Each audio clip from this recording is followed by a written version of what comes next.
사도행전 23장 12절에서 21절까지 말씀입니다. 사도행전 23장 12절에서 21절까지 말씀 제가 읽어드리도록 하겠습니다. 날이 새매 유대인들이 당을 지어 맹세하되 바울을 죽이기 전에는 먹지도 아니하고 마시지도 아니하겠다 하고 이같이 동맹한 자가 40여 명이더라. 대제사장들과 장로들에게 가서 말하되 우리가 바울을 죽이기 전에는 아무것도 먹지 않기로 굳게 맹세하였으니 이제 너희는 그의 사실을 더 자세히 물어보려는 척하면서 공회와 함께 천부장에게 청하여 바울을 너희에게로 데리고 내려오게 하라. 우리는 그가 가까이 오기 전에 죽이기로 준비하였노라 하더니 바울의 생질이 그들이 매복하여 있다함을 듣고 와서 영내에 들어가 바울에게 알린지라. 바울이 한 백부장을 청하여 이르되 이 청년을 천부장에게로 인도하라. 그에게 무슨 할 말이 있다 하니 천부장에게로 데리고 가서 이르되 죄수 바울이 나를 불러 이 청년이 당신께 할 말이 있다 하여 데리고 가기를 청하더이다 하매 천부장이 그의 손을 잡고 물러가서 조용히 묻되 내게 할 말이 무엇이냐. 대답하되 유대인들이 공모하기를 그들이 바울에 대하여 더 자세한 것을 묻기 위함이라 하고 내일 그를 데리고 공회로 내려오기를 당신께 청하자 하였으니 당신은 그들의 청함을 따르지 마옵소서. 그들 중에서 바울을 죽이기 전에는 먹지도 않고 마시지도 않기로 맹세한 자 40여 명이 그를 죽이려고 숨어서 지금 다 준비하고 당신의 허락만 기다리나이다 하니. 아멘. 우리 지난주에는 사도 바울이 공회에 끌려갔을 때 거기에서 벌어졌던 일들을 보았었죠. 그 전주에 사도 바울이 대제사장 아나니아에게 회칠한 담이라는 말을 했고 그것이 대제사장에게 할 수 없는 말이어서 지난주에는 그 말을 사과하는 이야기가 들어갔었어요. 그런데 사과하면서도 사도 바울은 무슨 이야기를 했습니까? 출애굽기에 나오는 말씀을 인용해서 백성의 관리를 멸시하지 말라고 했다라는, 곧 무슨 이야기냐면 어떤 법을 만들고 어떤 규례를 만들어도 모든 법이나 규례는 아무리 자세하게 만들어도 약자들을 온전히 지켜줄 수 없거든요.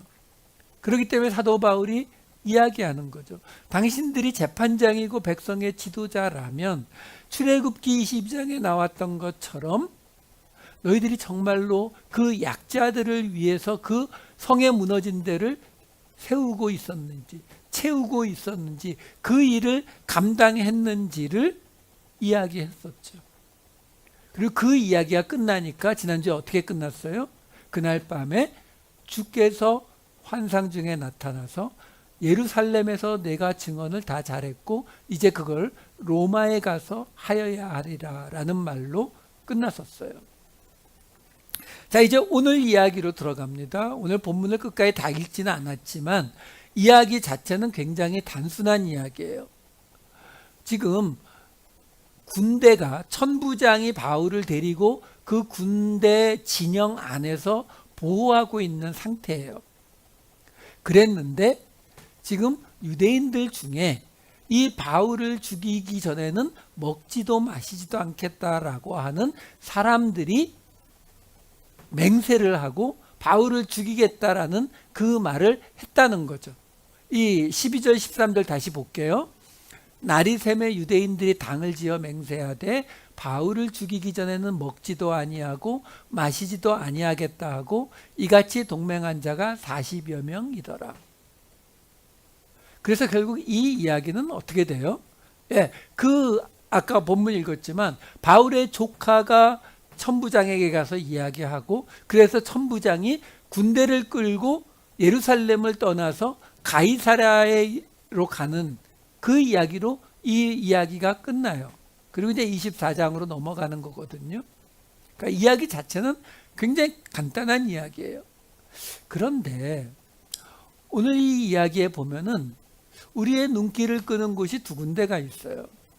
첫 번째는 뭐냐면 아까 보았던 12절, 13절을 보시게 되면은 시작할 때 어떻게 나오냐면 날이 샘에 이렇게 나와요. 지금요, 사도 바울이 예루살렘에 도착해서부터 벌어지고 있는 일이 몇 가지였냐면 맨 처음에 예루살렘에 도착했을 때 유대인들의 그 사도 바울에 대한 적개심을 누그러뜨리기 위해서 결례를 행하자 그래가지고 일주일 동안 성전에서 결례를 행하는 이야기가 있었어요. 그리고서 성전 바깥에 나왔다가 유대인들에게 붙잡혀 가지고 성 밖으로 끌려 나가서 매를 맞다가 천부장이 그걸 구출해 가지고 유대인 무리들 앞에서 설교 한번 하고, 그리고 다시 죽이려고 하니까 영내를 끌고 갔다가 그 다음날 무슨 일인지 확인하려고 공회를 모아서 그 공회 앞에 데리고 가서 바울이 공회에서 또 이야기, 아까 말씀드린 대제사장 아나니아와의 사건들이 있고 나서 또 바리새파와 사두개파의 싸움을 붙이는 이야기까지 있었고, 그리고 나서 지금 오늘 본문이거든요. 그런데 지금 그 이야기들이 시작하는 그 장면들을 보면은 어떻게 시작되는 걸 볼 수 있느냐면요, 22장 30절부터 이어지는 걸 보여드릴게요. 맨 앞에만 보면 돼요. 지금 유대인 무리들에게서 바울을 구출한 천부장이 30절, 이튿날 천부장은 이렇게 나와요. 그리고 그 공회의 이야기가 끝나는 바로 오늘 본 바로 그 앞에는 어떻게 됐다고요? 11절에 그날 밤에, 그리고 12절 오늘 본문은 날이 샘에 이렇게 나와요. 그러니까 지금 사실요, 예루살렘에서 일주일간 결례를 행한 일 끝나고 그 이후에 무리에게 끌려간 그 다음날 공회에 끌려갔고, 공회에 끌려간 그날 밤에 주께서 나타나셔서 로마 갈 거 이야기하시고, 그 다음날 아침에 날이 새자마자 지금 유대인들이 바울을 죽이려 한다는 이 정보가 들어온다라는 거예요. 이게 왜 이상하냐면 아까 말씀드렸지만 바울이 예루살렘에 가서 첫 번째 행한 일이 일주일 동안 결례를 행한 거예요. 그 결례를 행한 일이 끝나는 이야기가 어디에 나오느냐면은 21장 27절에 나와요. 그 이래가 거의 참회.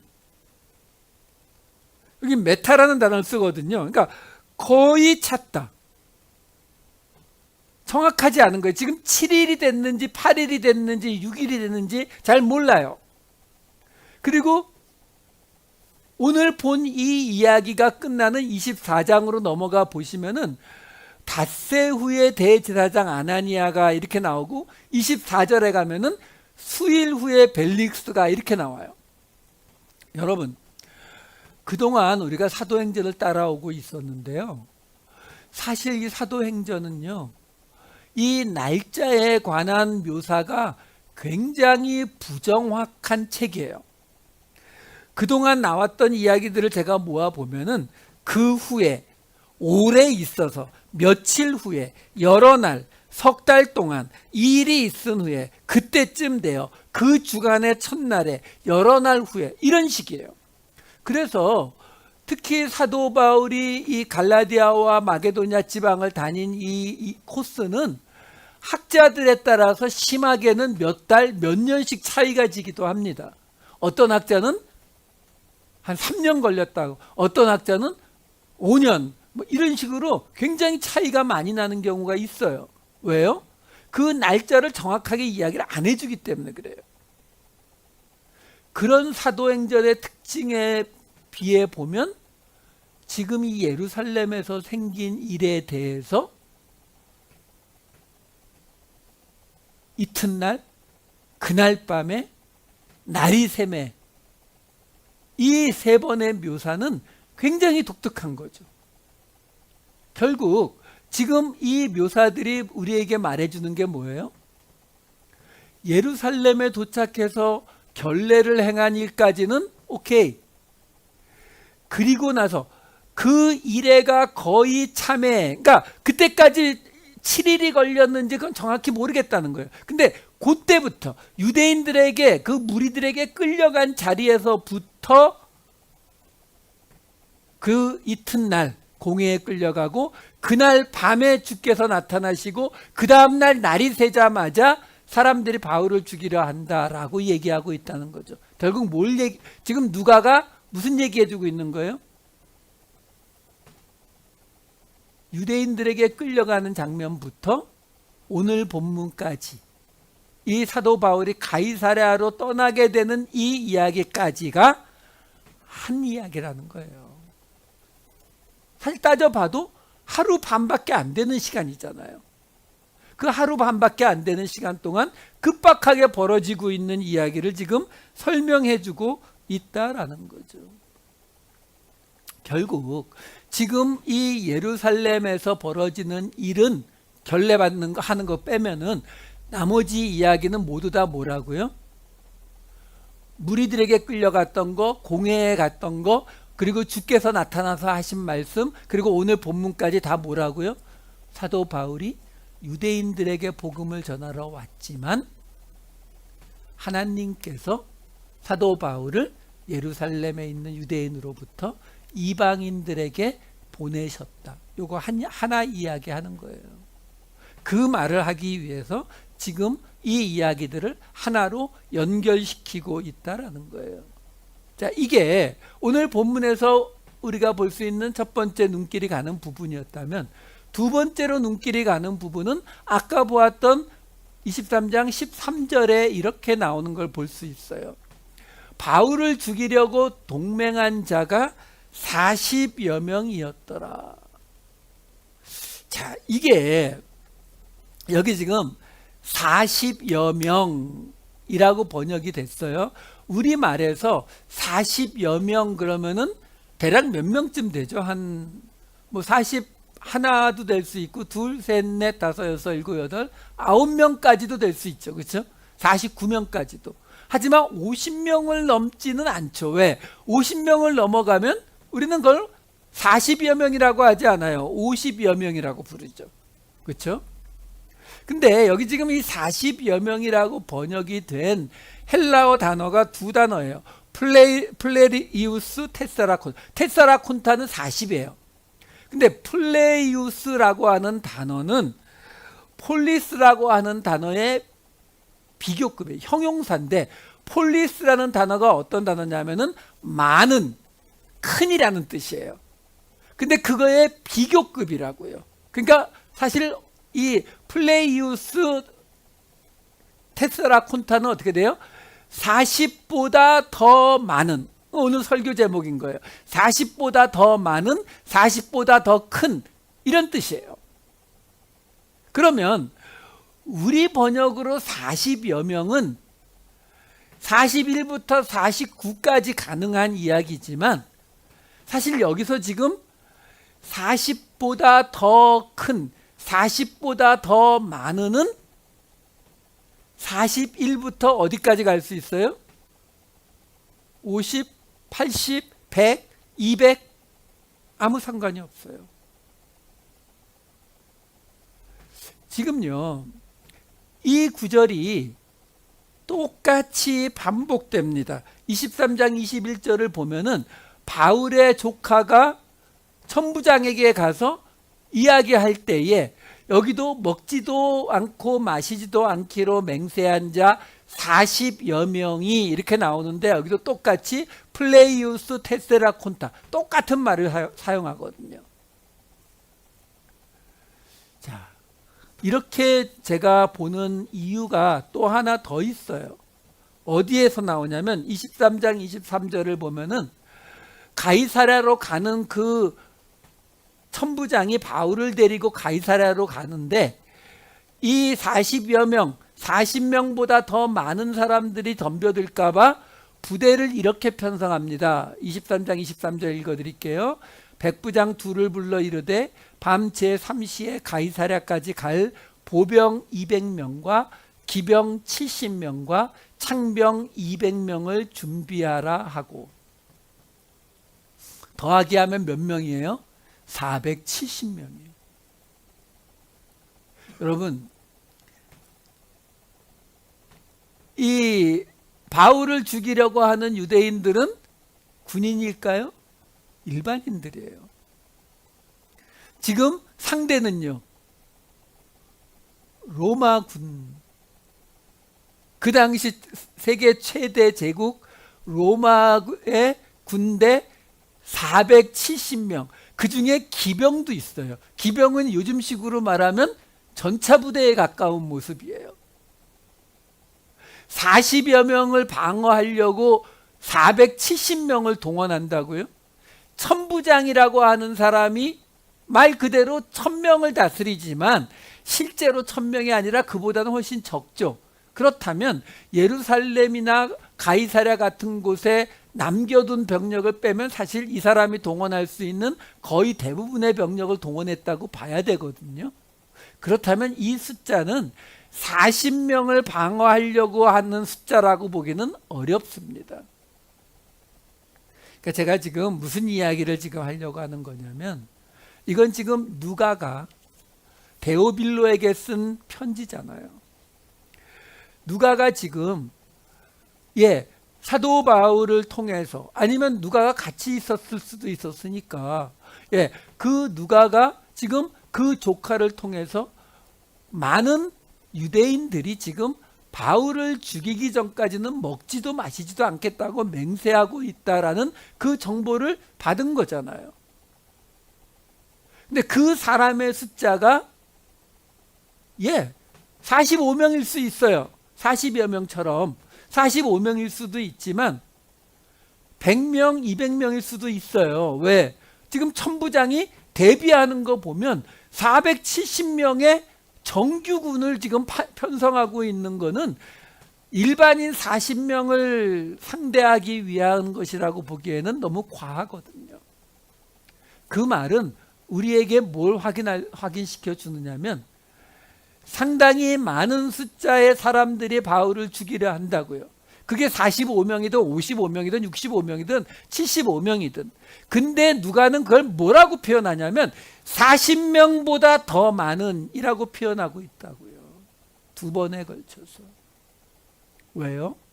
우리가 잘 알다시피 유대인들에게 있어서 40이라고 하는 숫자는 굉장히 독특한 숫자이기 때문이지요.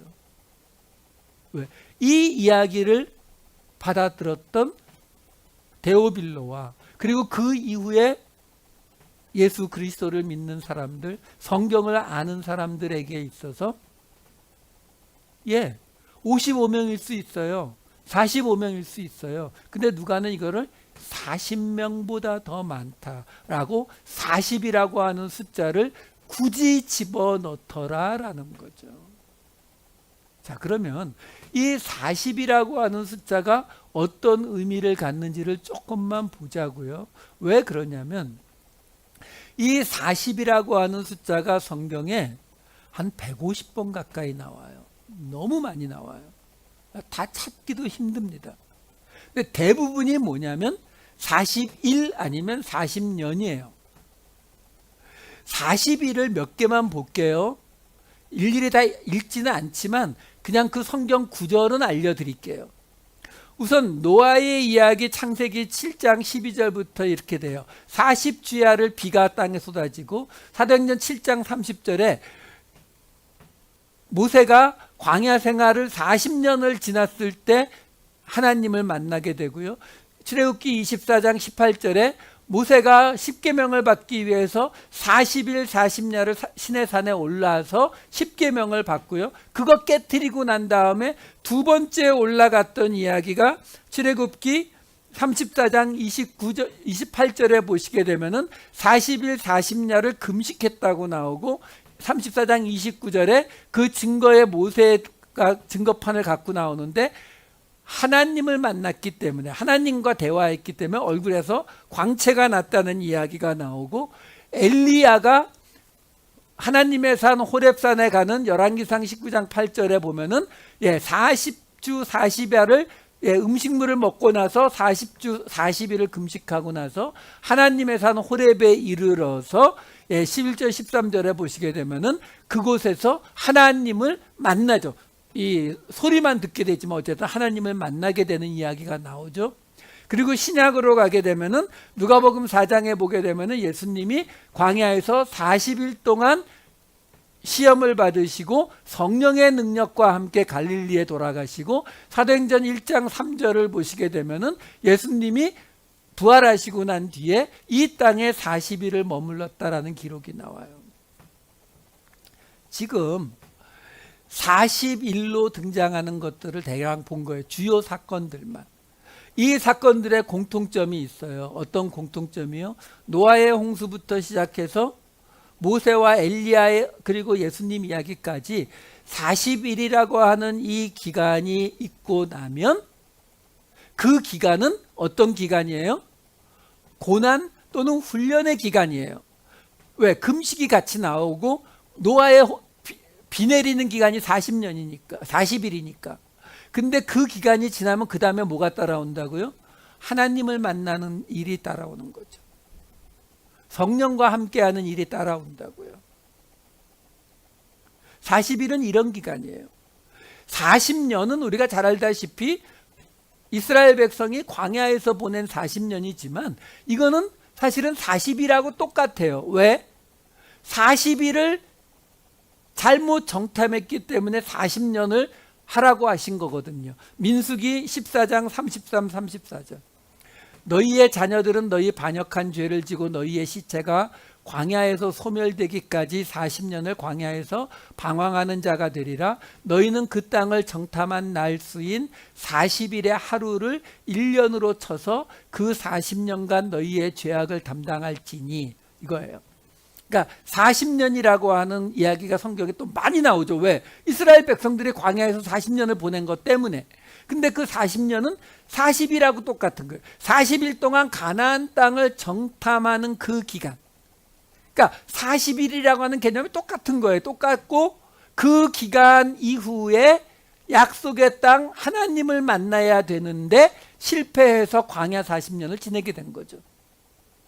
그래서 이 유대인들에게 있어서 하루가 1년으로 계산되는 이 방식은 이 출애굽 사건 때문에 아주 당연한, 아주 상식적인 이야기가 되거든요. 자, 그런데 사실 애굽 땅에 있었던 기간에 대해서 하나님이 아브라함에게 창세기에서 뭐라고 말했었냐면 창세기 15장 13절 맨 뒤만 읽을게요. 그들은 400년 동안 내 자손을 괴롭히리니. 애굽 땅에 400년 동안 종으로 있을 것을 얘기하셨거든요. 근데 실제로 출애굽한 이야기를 보면 출애굽기 12장 40절에서 41절 이스라엘 자손이 애굽에 거주한 지 430년이라 430년이 끝나는 그날에 여호와의 군대가 다 애굽 땅에서 나왔은즉. 그러니까 실제로 애굽 땅에 있었던 건 430년이래요. 근데 그 430년에 대해서 에스겔서에서 이런 말을 합니다. 에스겔서 4장 4절에서 6절.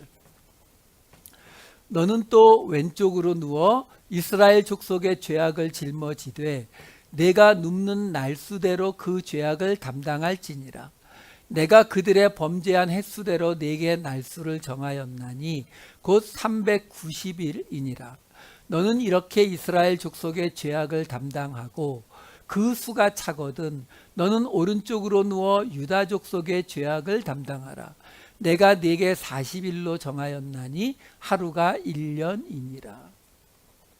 자, 여기서 애굽 땅의 종으로 있었던 430년을 이스라엘 족속의 죄 390년, 유다 족속의 죄 40년으로 나눠 놓고 있어요. 여기서 이스라엘 족속이 이 에스겔서가 쓰여질 이 당시에 150년 전에 이미 멸망해버린 북이스라엘에 대해서 지금 에스겔에게 이 말씀을 주시는 것인지, 아니면 모든 이스라엘에게 주시는 말씀인지는 정확히 잘 몰라요. 논쟁거리입니다. 그래서 390일이라고 하는 숫자가 나오는 것에 대해서도 아직까지 뚜렷한 이유를 잘 몰라요. 그런데 한 가지는 분명히 나오죠. 40일, 지금 우리가 알고 싶어하는 건 40일이거든요.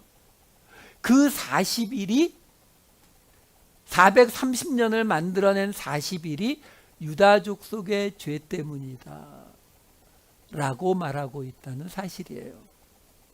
자, 결국 지금 우리가 이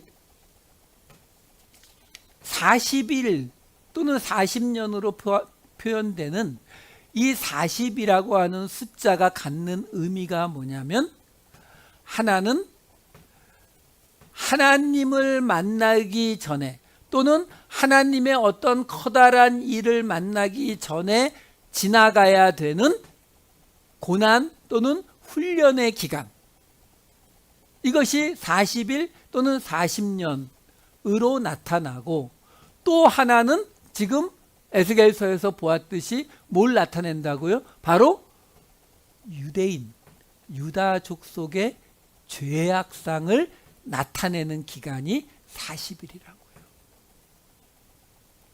자, 이 두 가지를 우리가 놓고 보면 오늘 지금 이 사도 바울을 죽이려고 하는 사람들의 숫자를 이야기하면서 왜 누가가 굳이 40명보다 더 많은 사람들이 라는 말을 두 번씩 반복을 하고 있느냐라는 거죠. 결론부터 말씀드리면, 지금 예루살렘에서 유대인들에게 끌려갔을 때부터 가이사랴로 도망치는 여기까지가 전체가 하나의 이야기라고 말씀드렸던 것처럼, 이 전체가 무슨 이야기라고요? 하나님의 개입으로 이루어지는 모습이라고요. 그런데 뭘 나타낸다고요? 첫 번째, 이 일이 뭘 가져온다고요? 그 다음에 하나님을 만나는 또는 하나님의 커다란 역사가 일어나기 전에 있는 고난 또는 훈련의 과정으로서의 모습이라고요. 왜요? 지금 사실 아까 보여드린 거는 노아부터 모세, 엘리야, 예수님 다 하나님의 뜻대로 행하는 자들이잖아요. 그래서 그들이 그 40일을 보내고 나서 하나님을 만나게 되잖아요. 하나님의 역사를 만나게 되잖아요. 근데 여기는 지금 하나님의 뜻이 아니라 반대죠. 바울을 죽이려고 하는 사람들이라니까요. 그럼에도 불구하고 누가가 이야기하는 거예요. 이것도 지금 하나님의 그 40일의 역사가 나타나고 있는 것이다 라고 말하는 거죠. 왜요? 이 일을 통해서 그 사람들도 예루살렘의 유대인들도 아닌 누구요? 이방인들이 하나님을 만나게 되잖아요. 근데 이 사건이 유대인들의 그 죄악상을 보여주는, 에스겔서가 말해주는 그 사건이다라고 이야기하는 거예요. 그래서 사도 바울이 이 이야기를 로마서에서 이렇게 이야기합니다. 로마서 11장 7절. 그런즉 어떠하냐? 이스라엘이 구하는 그것을 얻지 못하고 오직 택하심을 입은 자가 얻었고 그 남은 자들은 우둔하여졌느니라. 누구요? 40명보다 더 많은 공회의 같은 의자에 앉아있는 사람들, 예루살렘의 무리들이요, 성문 바깥으로 성문 일찌감치 닫아 잠근 사람들이요, 그들이 우둔해졌다고요. 왜 그들이 우둔해졌다고요? 로마서 11장 25절. 형제들아, 너희가 스스로 지혜 있다면서 이 신비를 너희가 모르기를 내가 원하지 아니하노니 이 신비는 이방인의 충만한 수가 들어오기까지 이스라엘의 더러는 우둔하게 된 것이라. 지금 사도 바울이요, 우리 알고 있잖아요. 이미 무리들에게 끌려가고 난 다음에 그때 사도 바울이 무리들에게 한 이야기가 뭐라고 나왔었냐면, 하나님이 네가 말해도 저들이 더 이상 네 말을 듣지 않을 거다. 너 이제 이방인들에게로 가라 라고 말씀하실 때 사도 바울이 뭐라고 했어요? 하나님, 저들이요, 내가 스데반 죽일 때 저 사람들이 지금 내가 하는 것처럼 내가 똑같은 짓을 하고 있었을 때의 나를 알고 있는 사람들이에요. 근데 내가 이렇게 변화됐잖아요. 그게 저 사람들도 변화될 거예요. 이 말을 했던 게 사도 바울이에요. 유대인들을 포기하지 않았던 게 사도 바울이라고요. 그러니까 사도 바울이 지금 로마서 11장에서 뭐라고 이야기하는 거예요? 지금 바울을 죽이려고 하는 그 40명보다 더 많은 이 사람들, 공회에 있었던 그 사람들, 무리들, 그 사람들, 그렇게 우둔하게 된 이유가 뭐라고요? 이방인들을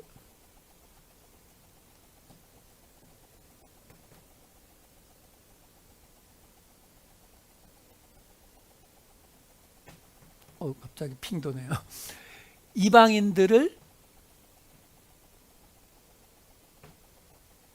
구하기 위해서 하나님이 저들의 마음을 닫았다. 핑계 대주고 있는 거예요. 그래서 로마서 11장 11절 이렇게 말하죠. 그러므로 내가 말하노니 그들이 넘어지기까지 실족하였느냐? 그럴 수 없느니라. 그들이 넘어짐으로 구원이 이방인에게 이르러 이스라엘로 시기나게 함이니라. 결국 유대인들을 구원하기 위해서 이방인들에게 구원이 이르렀는데, 그 이방인들에게 구원에 이르게 하기 위해서 하나님이 저들을 우둔하게 만든 것뿐이다. 하나님이 유대인들을 결코 포기한 것이 아니다. 이 말을 해주고 있는 거예요.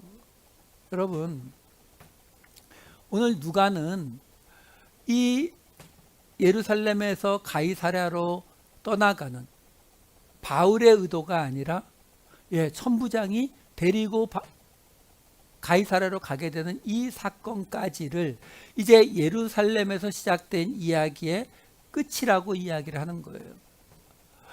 사도 바울이 유대인이 아닌 이방인들에게 복음을 전하는 자로 떠나가게 되는 이유고, 그 마지막 순간까지 하나님이 이 일에 개입해서 이 일을 이끄시고 계시다라는 것을 40명보다 더 많은 자들이라는 이 40이라는 숫자를 가지고 그 사람들을 표현함으로써 설명을 해주고 있는 모습이다라는 것입니다. 여러분, 우리는 이 모습에서 우리가 사도 바울과 똑같은 것을 볼 수 있어야 돼요. 뭐예요? 지금 우리가 보는 입장에서는 저 유대인들 지금 하나님의 뜻을 거스르고 있는 자들, 하나님이 보낸 자를 죽이려고 하는 자들, 나쁜 놈들, 이렇게 생각되지만 사도 바울 자신은 한 번도 유대인들을 포기하지 않아요. 자신을 죽이려고 하는 것조차도 결국은 유대인들을 다시 하나님께로 돌아오게 하기 위한 하나님의 계획 안에 있는 사건이다라고 말하고 있다라는 사실이에요. 여러분, 우리가 하나님을 믿는다라고 하는 것을 우리는 너무 내로남불의 개념으로 생각을 해요. 내 문제, 우리 공동체의 문제, 우리 가족의 문제, 우리 교회의 문제, 이럴 때에는 하나님이 끝까지 참아주시고 하나님이 언제까지나 우리를 지켜주실 거라고 생각을 하면서 나와 의견이 다른 사람, 나와 다른 모습의 삶을 살아가는 사람들에게는 하나님이 당장이라도 그 위에 번개라도 내리쳐야 된다라고 생각을 한다고요. 아니요. 오늘 이 이야기는 사도 바울을 죽이려 해서 사도 바울이 가이사랴로 쫓겨가는, 그리고 가이사랴에서 이제 2년 넘게 지내다가 로마로 가는 이야기만 뒤에 남았거든요. 근데 이 사건조차도 하나님의 계획 안에 있고, 그 하나님의 계획은 유대인들을 포기하는 것이 아니라 그 유대인들을 결국 다시 불러들이기 위한 하나님의 계획이다라는 것을 우리에게 말해주고 있다라는 사실이에요. 여러분, 우리가 믿을 하나님은 바로 이런 하나님입니다. 지난 주일날 로마서에서 말씀드렸잖아요. 하나님의 의로움, 구원함이 의로움이라고, 정의라고, 누구도 손해보지 않는 것이라고요. 이방인을 구원하기 위해서 유대인들을 손해보게 하시는 하나님이 아니라고요. 이게 믿어져야 우리가 고아와 과부와 나그네를 위해서, 하나님이 말씀하시는 대로 세상의 약자를 위해서, 세상을 위해서, 우리를 미워하는 자를 놓고 우리의 원수를 위해서 기도할 수 있는 거예요. 왜? 그걸 통해서 내가 설사 어떤 손해를 볼지라도 하나님의 의는 그 손해를 분명히 메꿔주실 수 있다라는 것을 믿는 거거든요. 이것이 오늘 우리가 가야 되는 믿음의 길이다라는 것입니다. 하나님께서 우리의 삶 모두를 주관하고 계신 것을 믿으시기 바랍니다. 설사 지금은 내가 손해보는 것 같이 보이고, 지금은 나만 이 고통과 고난을 지나가는 것 같이 보일지라도 하나님은 의로우십니다. 나에게도 당신에게도. 그 하나님의 의를 믿으시고 오늘도 다시 한번 힘을 내시는 저와 여러분 되시기를 우리 주님의 이름으로 축원합니다. 기도하시겠습니다. 사랑이 많으신 아버지 하나님, 예루살렘의 마지막 모습 철저하게 무리들도 공회원들도, 그리고 이제는 바울을 죽이겠다 하는 사람들까지 철저하게 바울을 적대하는 유대인들, 그럼에도 불구하고 사도 바울은 누가는 이 사건 속에서도 움직이시는 하나님의 손길을 우리에게 전해줍니다. 하나님의 의로우심은 그 누구도 손해보게 하지 아니하시는, 모두가 행복하고 모두가 기뻐할 수 있는 의로우심임을 다시 한번 믿음으로 받아들이게 하여 주시옵소서. 그래서 하나님을 만나게 되는 그 일을 앞에 놓은 40명보다 더 많은 사람들의 이야기가 오늘 우리의 삶에 새로운 희망으로, 소망으로 오게 하여 주시옵소서. 감사드리옵고 이 모든 말씀 우리 주 예수 그리스도의 이름으로 기도하옵나이다. 아멘.